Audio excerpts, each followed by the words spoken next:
So I guess in a broad sense, my work is sort of about like how hard it is to be a young person today or a young woman, and coming to terms with like dealing with the real world and real life. I've always had a fascination with like the desert and not necessarily the Southwest, but definitely the desert. I guess like my favorite movie growing up was like Aladdin, and that sort of romantic like sense of, the exotic and the oriental. As I've gotten older, like I've been more interested in like the Southwest because I've taken a few trips there. Beautiful, and I love the art that comes. I love like the pattern and stuff, and so I think that shows up a lot in my work. And I love the flora and fauna that grows in the West. I love cactus, and I collect succulents, and I think botanical drawing in itself is really an interesting field. Both my parents are naturalists, so I kind of grew up surrounded by nature and sort of field guides everywhere. Like, they have shelves and shelves of field guides.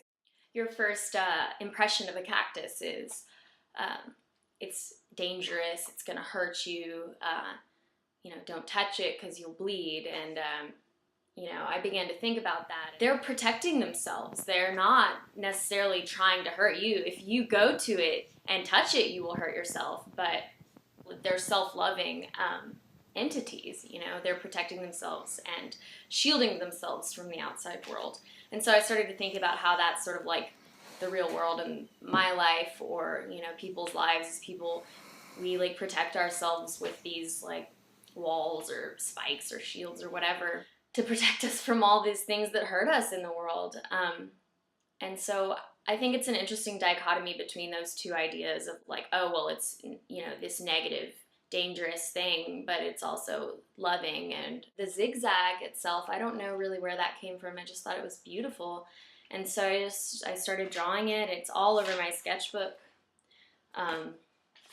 just everywhere, this chevron shape. And I think when I started to think about the zigzag, that symbol, like what does that symbolize? Well, for me, my life is constantly like up and down and up and down.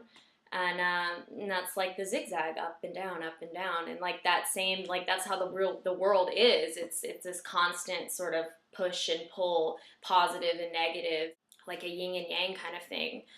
Even like between men and women, there's, men could be considered positive or whatever, and women are negative, however you want to think about that. So it references all those things. At inspiration-wise, I'm definitely looking at Alice Neal. There's a contemporary artist called Hope Gangloff, who I just love her work. Both figurative artists. Alice Neal has that really iconic blue line.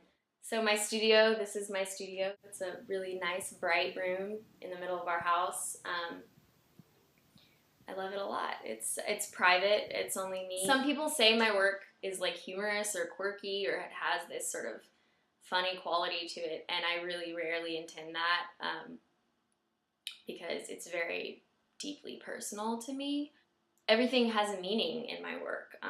I might not explicitly state that in the title or whatever, but I think everything really means something to me. So it is about making beautiful work, but it's about expressing myself as well.